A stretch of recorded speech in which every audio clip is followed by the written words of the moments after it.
Okay, we are live for Direct Line Live Wednesday, December 9th, with our hosts, Mark Unkelfer and Jackie Saxton, joined by our special guest, the Maryland Republican Party Chairman, Dirk Haire. Yes, take it away. Thank you, Dwight. As Dwight mentioned, my name is Jackie. I'm joined tonight by our special co-host, Mark Unkelfer, and we are so pleased and so honored to be joined by Maryland GOP State Chair Dirk Haire. Dirk, how are you doing tonight?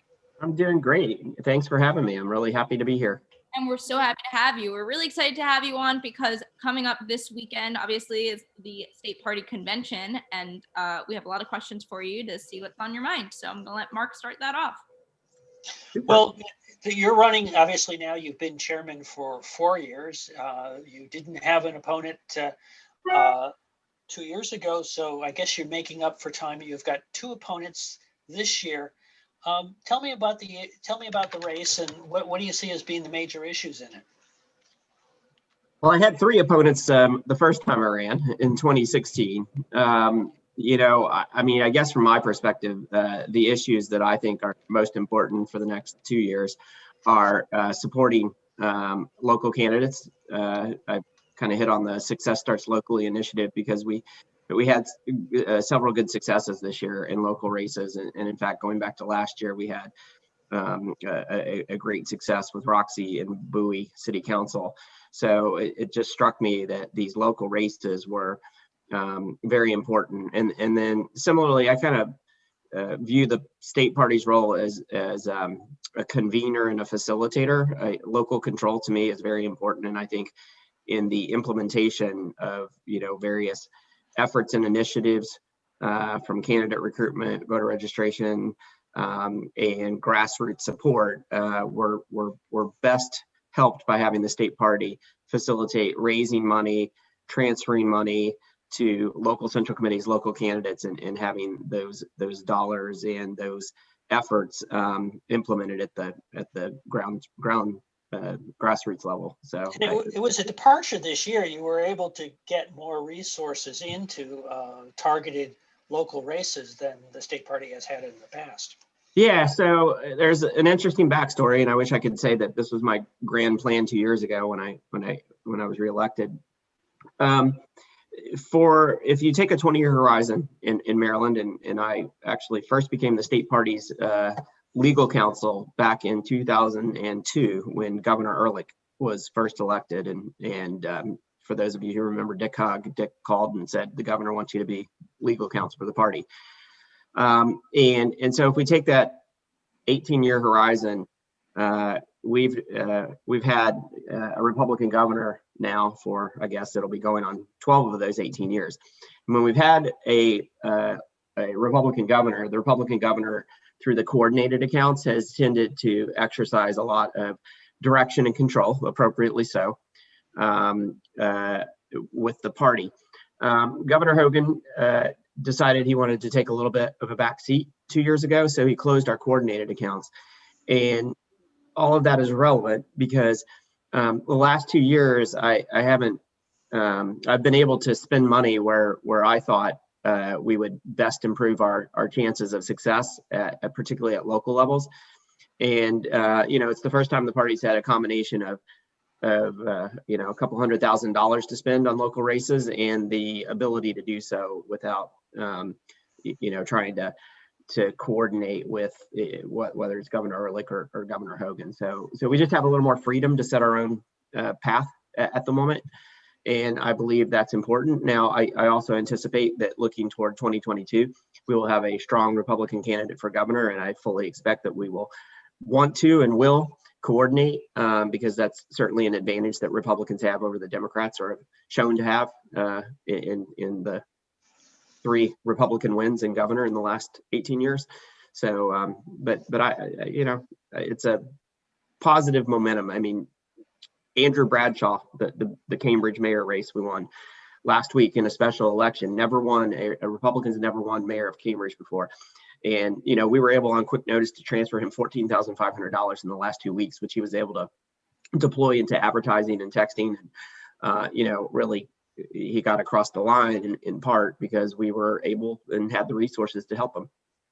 Now, having the resources is obviously one of the real keys to that. And we're in a COVID environment. So for example, we didn't have a red, white, and blue dinner. So some of the budgeted fundraising tools that we expected at this point last year weren't available. So how is it that we were able to afford some of these new investments?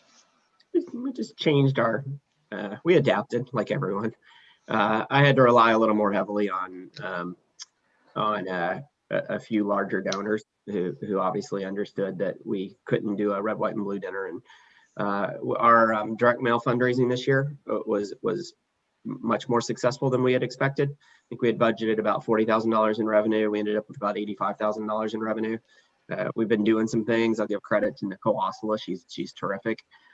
She did a test at the start of the year and split our donor base into Hogan leaning donors and Trump leaning donors. And so, our fundraising this year has had, the letters have had 85% of the same content, but the 15% changes depending on whether we perceive someone to be more of a Hogan supporter or more of a Trump supporter. And that really, made an enormous difference in our direct mail fundraising. Wanted to know why after the Trump bingo birthday party, they in New Jersey were getting mail from some guy named Dirk Haire. I was like, no, just give him money. It's fine. Yeah, but obviously Mark touched on this a little bit. You're leading the party through a very, very interesting time with COVID hitting. And obviously we're talking about the restrictions happening on a local level. What's it been like leading the party during that kind of time? And and I know in the beginning you were very supportive of restaurants, you and your wife. Yeah, we started the MDGOP Cares initiative where we Jessica and I gave $10,000. We picked, I think it ended up 13 different restaurants. We did breakfast a couple of times, so we partnered with 13 different establishments, and basically for dinners we would pay for the $25 of the first 40 people of their dinner, and then I think for the Sandy Pony Donuts we did, and one of the Dunkin's local owner, I think it was more like $10. There's only so many sugar donuts you can have safely. But I mean, the year's been very different. I think it's been very different for all of us. In my real job, I typically fly about 150,000 miles a year. I'm in a hotel 140 nights a year for work. And, I found it strange to be home all the time. In the last 20 years of my professional career, I've just traveled a lot for work. So that was an adjustment, but we had a fantastic garden in our backyard this summer, and, we got the place set up for the kids, and, we built a fire pit, and, along about mid-late May, I think most people had kind of had it and forced a little more of a reopening. I am going to be interested to see what kind of backlash there's going to be against some of these jurisdictions that are apparently going to close down for 4 weeks. Personally, I think it's a terrible idea. But that's what you get when you elect Democrats. One of your challenges as chairman, you've had, how shall I say, the embarrassment of riches. So they've had two chief executive officers, both the governor and the president, and sometimes they're a little bit at odds with each other, and there's been a bit of a tightrope that you've had to do with the party in terms of balancing that. What's that been like, and what's been your approach for pulling that off? It wasn't that difficult until about a year ago. If we go back through the first 2 years when the governor was up for re-election, I mean, we basically operated the coordinated campaign, and we took our direction from the governor. And I mean, look, I view the party chairman as a convener and a facilitator and an implementer. I am not, in most cases, I'm not gonna substitute my judgment over the president's campaign or the governor's campaign. I offer my opinion, and in both cases they would frequently solicit my opinion, and I would offer it, and sometimes they would take my opinion and sometimes they wouldn't. But there was no debate about what we were going to do. I offered my opinion, they said what we were going to do, and that's what we did. It worked really well the first 2 years. And Mark, you've been on the exec committee with me or the officers with me for 4 years. And you'll recall that the first 2 years, everybody was rowing in the same direction, even when even if we felt like the governor had to go in a direction that he felt he had to go, and we weren't necessarily the biggest fans of that direction. Nobody said a word, and we supported the governor. We started out that way in 2019 with the president. And, I operated no differently either way. I basically just switched from taking my cues from the governor's mansion to the White House. But, there were some folks in the party the second go around that didn't really share the hierarchy or the chain of command. And so, I think much of what we have seen in the last year is directly a result of disagreements with the president's direction. So, and that's been a challenge is campaigns have to have a focus. They have to have a discipline. And that's been the subject of some controversy within the party. Yeah. I will do what the president's campaign directs me to do. I will do what the governor's campaign directs me to do. I think that's the role of the party chairman. Now, one of the interesting things is the challenge in Maryland with voter registration. We are seeing an increase in the number of independents, or as we say in Maryland, declined estates. The Democrats are up, but we as Republicans statewide are at a real disadvantage. What can we do to get those numbers reversed? Voter registration worries me. If you look at the last 20 years, in Maryland, the Republicans and Democrats have both lost ground percentage-wise to the unaffiliated. And in that same time period, we've gone from around 700,000 Republicans to about 1,025,000. The Dems are now at 2.27 million, I think, and unaffiliateds are catching up to us. They're about 750,000. So I think my thought at the start of the year, and this was a project that did get affected by COVID. My thought at the start of the year, when I was at the RNC meeting in Miami in January, I met with a consultant, and we were getting ready to implement, right when COVID hit, a plan in Baltimore County, Frederick County, and Anne Arundel County, where we had targeted heavily Republican precincts and identified unregistered individuals in those heavily Republican precincts. And we were going to send teams of voter registration, a mix of volunteers and paid supporters, to go and see if we could knock on doors on Republican streets and get unregistered people to register Republican, under the belief that if your neighbors are all Republican, you're probably Republican too. As I said, right before we actually had the proposal and we're ready to sign it and implement it in mid-March, right when the world stopped. So I got onto that idea later in the year, talked to the consultant again. There are a lot of places, Montgomery County being one, where it's still, it can be counterproductive to go to people's doors. They get very upset. Sidebar story, when we because we're Republicans, we took our kids trick-or-treating, the younger two who are in elementary school, and we didn't even bother going up and knocking on a Biden door because we knew that they were hiding in the basement, and the kids weren't going to get any they weren't handing out Milky Way bars there, I can tell you that. Well, not only were they not going to come out, lots of candy. You weren't going to get any good. You were going to get some granola or something. Were your kids dressed as Biden Harris? Because that was the scariest thing I could think of. Yeah. So, kind of along those lines, though, we partnered with the consultant and pulled 9,592 phone numbers between Frederick and Anne Arundel counties of unregistered folks that market data would indicate that they leaned Republican. And we did a 2-text campaign in 4 days. And we were able to register 615 folks between the two counties, 189 in Frederick and the balance in Anne Arundel. So I think that worked. It worked out to be $2.77 a registration. I'm planning to roll that out on a wider, and we learned some things. We'll refine our scope a little. But those are two ideas that I have. I mean, look, I know I both recognize that it's a problem, and I also, I think the answer is not easily boiled down to a bullet point. Here's the problem, right?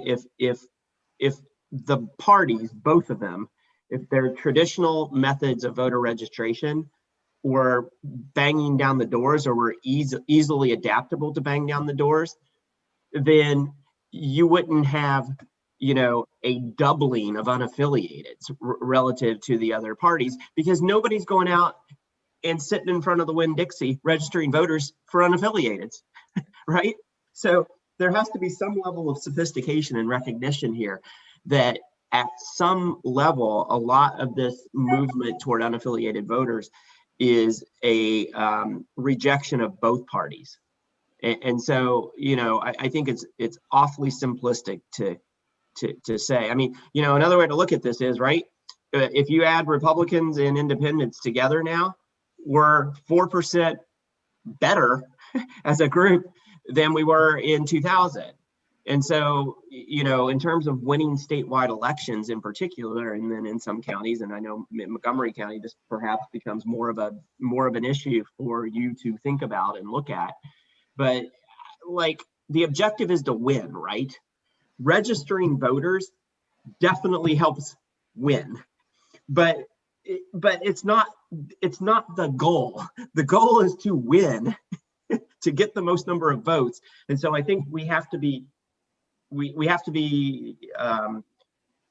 smart about how we both do voter registration and how we also deliver a message to enough voters of all political parties and independents that wins races. So I have a two-part follow-up to that. The first one is, as the warmer months come around again, and then as hopefully the vaccine is more widely accessible, are you planning on reapproaching the door knocking aspect to that list of people? Yeah. And then the other part to that is, do you have any data around what it is that's causing people to switch to unaffiliated or to leave the Republican Party in particular? What particular issues it is that they're against? Because that's the kind of information that, if, like, for us, we've been focusing on a lot, this idea of the big tent party and telling people this is a place that's open to people of all races, creeds, religions, fighting that stereotype of Republicans being a bunch of white supremacists. I think a large majority of voters, whether they're Democrat, independent, or Republican, are sick of the noise. We in party politics, and I think this is no different for the Democrats. We live in a bit of an echo chamber, and so a lot of the noise that you hear is coming from a very small number of Republicans. Look, on door knocking and registering voters in person, absolutely, and I think but the thing is, you go door knocking to register voters in neighborhoods that are more established with maybe folks in their 60s and 70s. Are you going to go to Fells Point, with a bunch of 20 somethings living on a street and try and go hit them in person? Of course not. Like, you're more likely to get somebody like that with a text. And even kind of bringing it closer to home, like, I live in the Annapolis area, and there are some kind of trendy neighborhoods in Annapolis now where you've got a lot of, 20 and 30 somethings who are living, and they're going to be more amenable to a text, right? I mean, it's not a one size fits all. I think we need to deliver information to voters in the way they want to be delivered to, not the way we think we should. That's been a huge challenge in the election cycle from we were talking about when you get started. So 20 years ago, television and television commercials was the dominant way of reaching voters, at least at a certain threshold, and direct mail secondarily at the local level. Those advertising models have been sort of turned on their heads.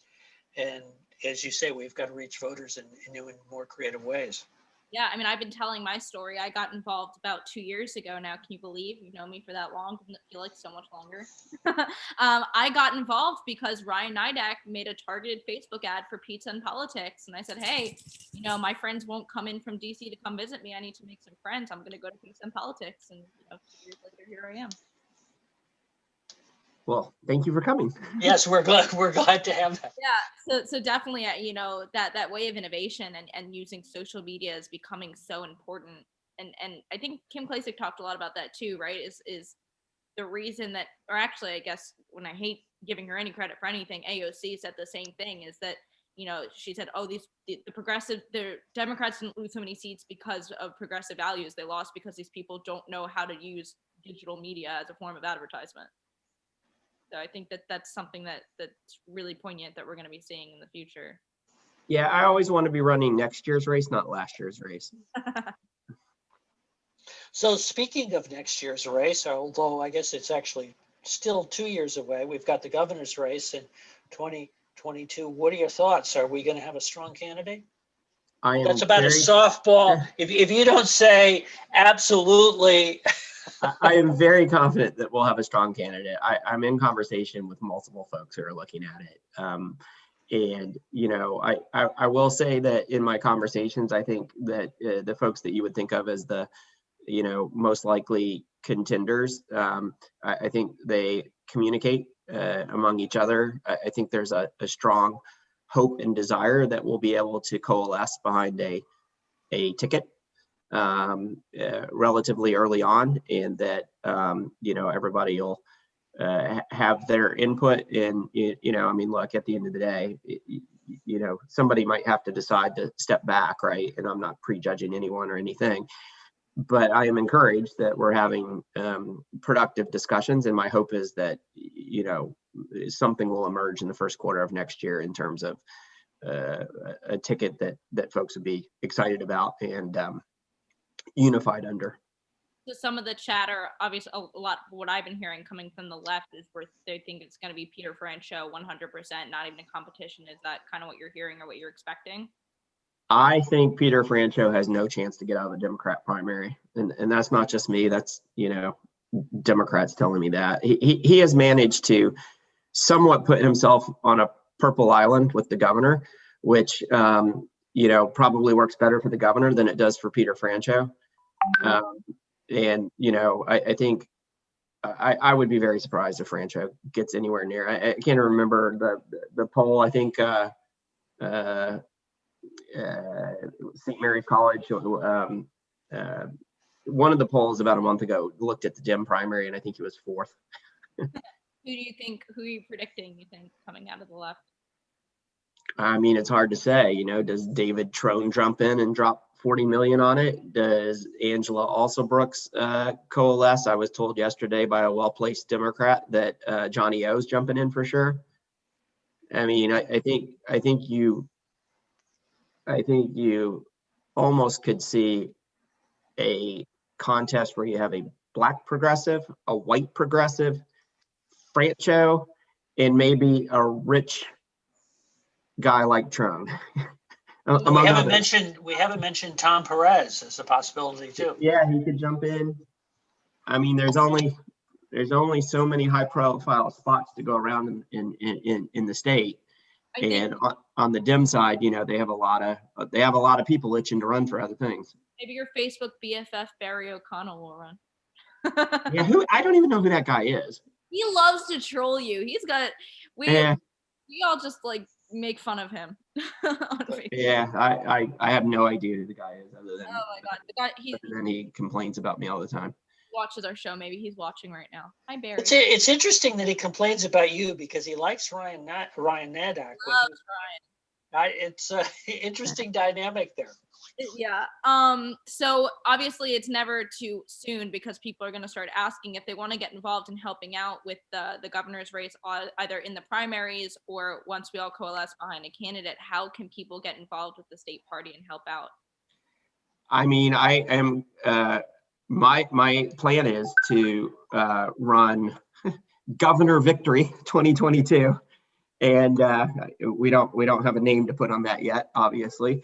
But I mean, what has worked well for us, and it worked well for when Governor Ehrlich ran, and again in both of Governor Hogan's races, although in 2014 it wasn't until after the primary was over that those pieces were able to be put into place. But the party can really help a lot under the coordinated accounts. So we can coordinate up to, I'd have to look, I'm forgetting at the moment, but I think it's between the lieutenant governor and the governor and all the counties, if you work through all the machinations, about $4.2 million of hard money that can be coordinated. So, it's a big advantage to us because the Democrats typically have very crowded primaries. And so they have not ever chosen to try and use the coordination process in the same way that we have. And there are a lot of structural reasons for that. And they have a lot of advantages in other areas, but that does seem to be a playbook that we've run successfully multiple times and what I would expect to do again. And so, along with that allows us to set up the victory structure with all of the field staff in the grassroots. And I think on that point, my intention is to be a little more hands-on like I was this year in 2020, where I think we did a much better job of grassroots mobilization in the state. And I think it showed in our turnout advantage. We had 77.2% turnout this year, and the Dems were only 72.9%. That 4.3% turnout advantage, which I think is directly correlative to our GOTV efforts, is something that we can replicate in 2022. All right. That's a really important number. Looking ahead to the legislative session, do you see that's always been an opportunity for us to pick a couple of issues where the Democrats go off into kind of cloud cuckoo land with proposals. And I know the state party has been very effective in doing some advocacy. Do you have some feeling about what might be coming up and what might trigger some response on the part of the party? So we have taken our cue from the governor and our legislative House and Senate leaders, which I fully expect to do again. When we're asked to do something, we are ready and roaring to go and do it. I know they have not yet made firm decisions on the issues that they're going to emphasize. I mean, I've already met with our Senate leadership, and we'll be meeting with the House leadership shortly. So I would expect that we will probably be fighting some issues on taxes again with respect to Kerwin. There doesn't seem to be anything really settled on that. And then I don't know where, some of the just bizarreness has gone with what I will call the Democrat Party endorsing all of the criminal elements that it can. It's a basket there of issues. But I would fully expect to see us push back on things like defunding the police, sanctuary cities, things of that nature. But to directly answer the question, I'm going to take our lead from our elected officials. We'll see what happens. Now, what is the timetable for redistricting? So what I understand the most likely scenario to be is that they would pass they'd come back into session in the fall to set the congressional districts. And then in like the first week or so in January of 22, they would set the General Assembly lines. I don't think that's set in stone yet. I think there's, we've never had a Republican governor, to my knowledge, draw a map. So that alone is a little bit different process. And I think, I'm kind of speculating here, but my sense is that the governor is communicating to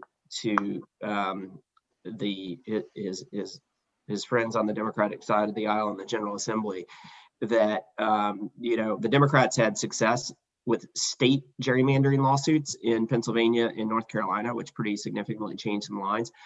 I think one thing, I get frustrated when I hear Republicans, complain about Governor Hogan and having a Republican governor, because there are some very real areas where we get tremendous benefit. And I will point to the fact that a majority of the Maryland Court of Appeals now has been appointed by Governor Hogan.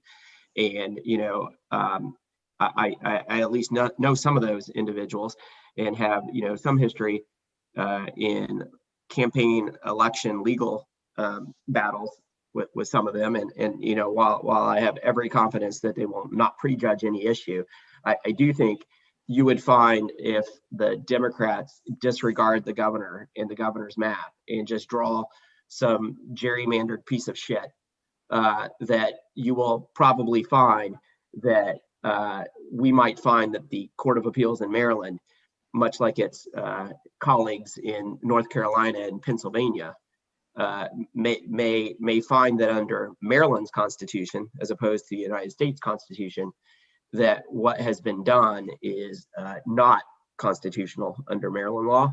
And so I would certainly hope that the Democrats are cognizant of that and work with the governor and our Republicans in the General Assembly to draw a fair, geographically consistent map.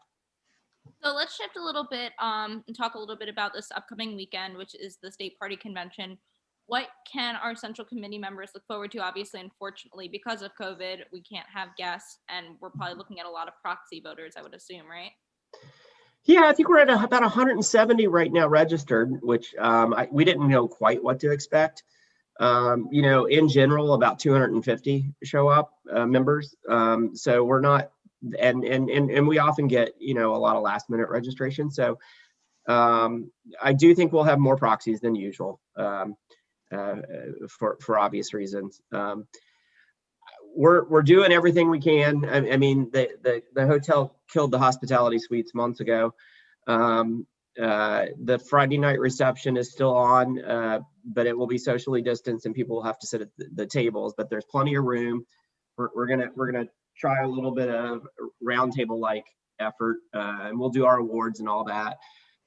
Saturday, for those who haven't been to the Maryland Live convention part of the facility, they have several massive rooms, and we're going to have one. It's a huge facility. I mean, it allows for social distancing. Yeah. So we're going to have one massive room, and they're going to have breakfast set up in one part of the room. And then there's so much room there, we'll just have the convention set up in another part of the room. And it will be different. It won't be classroom style like it historically is. We have to do rounds. So, certain large counties like Montgomery County will be kind of like an archipelago of islands. It's kind of socially distanced in rounds. But, I believe we'll do it. We have MDGOP logo masks for everyone. We have hand sanitizer, all of the precautions. I know the hotel will be shooting people's temperatures when you come in, and so we will be following all of the health guidelines. Now, we of course had a virtual convention in the spring, and it's probably worth touching on the reasons why we weren't able to conduct state business for this fall convention and had to do it in person. So the RNC has a emergency rule 35. And so what we did in the spring had nothing to do with the MDGOP or the MDGOP bylaws. We were directed and had to get 2 waivers to our Rule 16F submission, which is how we conduct RNC business. And so that's why we had to do a limited. But in fact, we, as a result, because we couldn't actually do the election of Nicolai and Dave under our bylaws. So we're going to have to, there's one part of Saturday where we're going to have to ratify what was done under the RNC rules. So, we're required at the current time, unless we change the bylaws in, I guess, the spring, to add a similar emergency provision to the RNCs.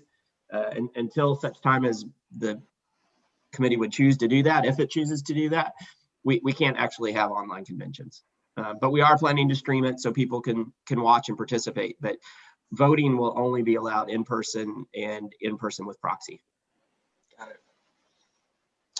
And looking forward, ahead of that, you've got the RNC meetings coming up, and I think there's an election in January for either renewing Rona Romney's tenure as chairman or coming up with a new chairman. What do you think the prospects are for the RNC? So I think Ronna, who's announced her reelection, and she has the support of the president as well as the leaders in the House and the Senate.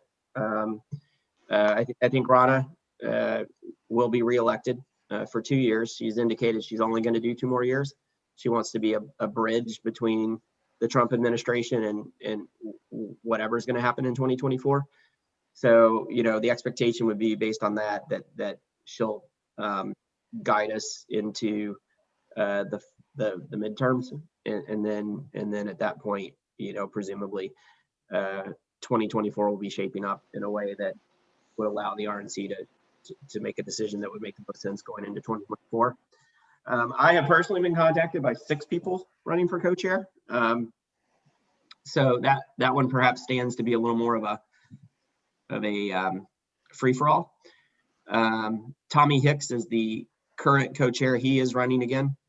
And there's just a lot of movement in that race right now. So it's very hard for me to say right now what's going to happen there. But I in part, I've been just kind of ignoring all of them right now because of my real job and the fact that I have my own election on Saturday. Right.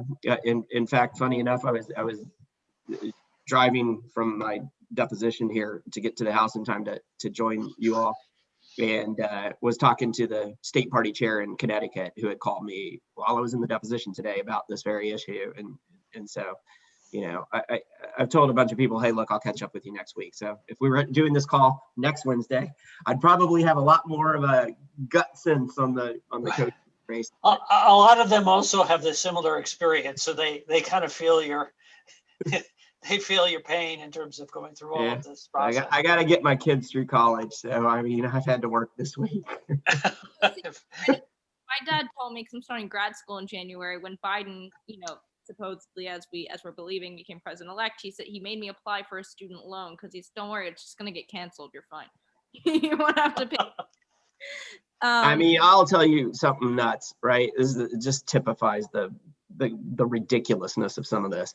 So my daughter, my oldest, is a junior in college at Fordham in New York City, in AOC's district. So she last fall and spring, to make a little extra money at the university, she taught swimming lessons to young kids in the area. And so, I don't know what it was, like she made maybe $1,000 right through the school year, maybe 1,500, I don't know, not a ton of money. So they got shipped out from COVID in March. And so, she's back at home trying to go to school with her 3 other siblings in online school and all manner of craziness. And, by July, one day she comes down and she's like all excited. She comes running into Jessica's office. And I kid you not, the state of New York unemployment office, because she lost her job to COVID and she put in her thing, they direct deposited $8,500 to her account. I'm like, are you kidding me? Okay, are you going to put that toward next fall's tuition? I hope you made her put that into a Roth IRA. Look, I think a lot of what was done worked and was helpful and helped support small businesses and so forth. But when you start looking at some of these blue states and the just idiocy of what they're doing, that's just absurd. Yeah, I just finished binge watching Parks and Recreation, and there's a whole underlying theme of these towns going broke and bankrupt, and the state to help them cut their budgets. So I'm just sitting there thinking, when's that going to happen in all these blue districts? So I hope McConnell sticks to his guns and they keep bailouts for state and local governments out of the bill. Yeah.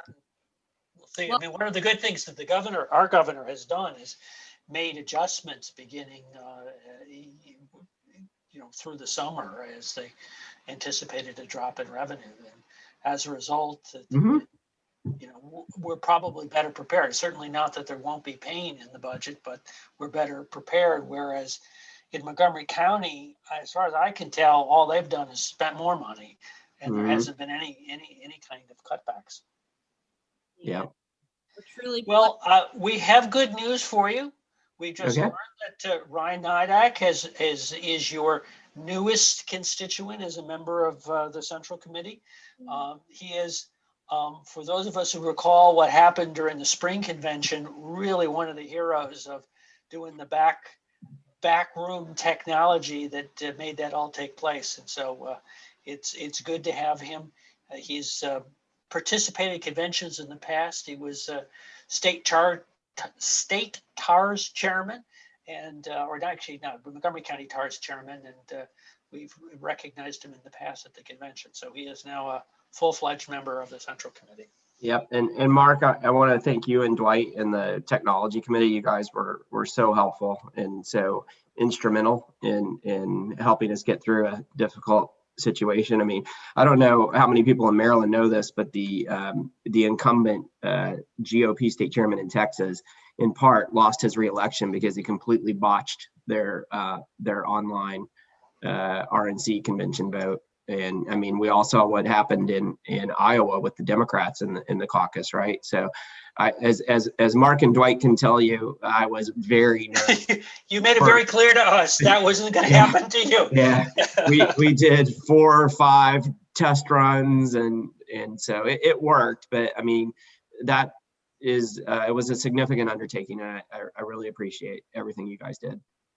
Ryan gets Well, we won't have as much fun as we normally do at conventions, and I usually encourage folks to go on Friday night because although the business is on, at least the full convention business is on Saturday, it's really a great opportunity at convention. So maybe Ocean City, making somebody we know very happy in the future, but it's a great opportunity to meet Republicans across the state and put names. Ocean City's with always faces. great. Yes. Anyway. I'm hopeful that wewe'll be back to Ocean City, somewhat of a normal existence. I can tell you, although we're not completely set on the location yet, based on some schedule considerations, I think we're actually going to do it the second week in June for the spring convention, which is just the way it turned out between a variety of considerations and Mother's Day and Memorial Day and all that.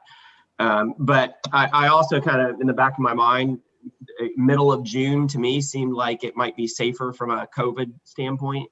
Yep. So I think you can look forward to a resort location in mid-June. Sounds good to us. And we look forward to. right? Yes. Although, Dwight, I'm not sure how happy you'll be. Yeah, I mean, I'm fine. I've got an idea of where we're going. I like that idea. I do have a good idea of where we're going, and I think it'll be awesome. Yeah. I'm excited about it. I would be so happy, except I think you just picked the weekend of my brother's wedding, so I won't be there. That's fine. So we'll set up a Zoom call. Yeah, I'll FaceTime somebody. But we're coming up to the end of the show. So Dirk, is there anything else that you wanted to say or plug? No, I just appreciate, everything that you guys do. It's been an honor to be the state party chair for the last 4 years. I certainly would love to serve another 2-year term. I think there's a lot of opportunity before us, and I'm very, very happy to serve the party and thankful for that opportunity.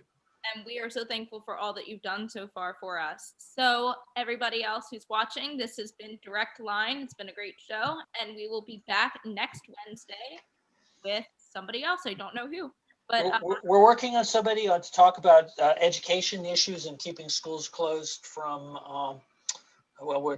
We haven't nailed it down yet, so stay tuned. Disgruntled MCPS parent. Yes, there you go. Love to have you vent on the show for 45 minutes.